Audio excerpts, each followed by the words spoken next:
Februari 2016. Wereldnieuws. Het kan u niet ontgaan zijn. Wetenschappers maken bekend dat ze voor het eerst zwaartekrachtsgolven hebben waargenomen. Dat we gravitatiegolven gezien hebben. Exact 100 jaar nadat Albert Einstein het bestaan ervan voorspelde. Zwaartekrachtsgolven zijn trillingen van ruimte en tijd veroorzaakt door de meest extreme gebeurtenissen in het universum. Zoals botsende zwarte gaten. Het feit dat we deze golven nu kunnen meten, maakt dat we op een revolutionaire nieuwe manier naar het heelal kunnen kijken. Het stelt ons in staat te ontdekken hoe het universum in elkaar zit en hoe het zich de afgelopen miljarden jaren ontwikkelde. Een schatkamer aan nieuwe mogelijkheden. Voor het extreem nauwkeurig detecteren van zwaartekrachtsgolven is een nieuwe meetfaciliteit nodig. Einstein Telescope. Waar die komt is nog de vraag. Maar Nederland heeft daarvoor de beste papieren, omdat hier alles samenvalt. Onze wetenschappelijke kennis en de innovatiekracht van de Nederlandse industrie. Einstein Telescope is gebaseerd op een beproefde, stille, veilige en schone techniek. De geschiktheid van de Zuid-Limburgse bodem en de absolute rust zijn belangrijk om deze metingen te kunnen doen. Het landschap en de rust blijven intact.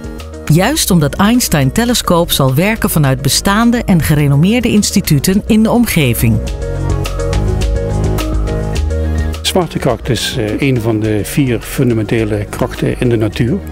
En het is de kracht die zorgt voor de structuurvorming in het universum. Dus die bepaalt hoe het universum eruit ziet. Het is tegelijkertijd de minst begrepen fundamentele kracht. Einstein Telescope meet minuscule verplaatsingen met behulp van lasers. In de vorm van een ondergrondse driehoek met armen van 10 kilometer lang.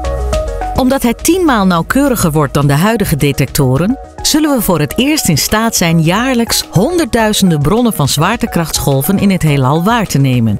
Zelfs tot aan de vroegste stadia na de Big Bang.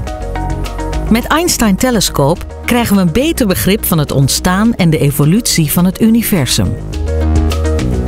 Bij dit Europese initiatief zijn inmiddels meer dan 220 onderzoekers van 57 instellingen aangesloten. NICHEF, ons Nationaal Instituut voor Subatomaire Fysica, neemt samen met de 5 daarbij aangesloten Nederlandse universiteiten een vooraanstaande positie in.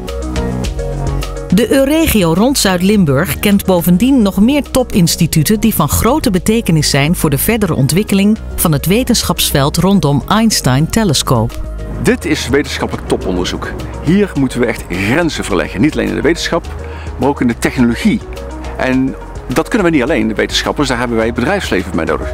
Met bedrijven als VDL, Shell en ASML heeft Nederland de know-how om Einstein Telescope mee te ontwikkelen en te bouwen. Daarnaast liggen er ook grote mogelijkheden voor het MKB. Ook om die reden is de Euregio rond Zuid-Limburg de ideale vestigingslocatie, als kloppend hart van de high-tech-industrie van Europa. Om dit allemaal te kunnen doen heb je enorme technologische innovaties nodig.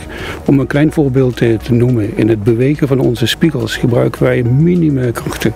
Als je diezelfde krachten bijvoorbeeld op een stamcel laat werken, kun je een stamcel laten differentiëren naar botcellen. Dat is iets wat per toeval ontdekt is uit het onderzoek.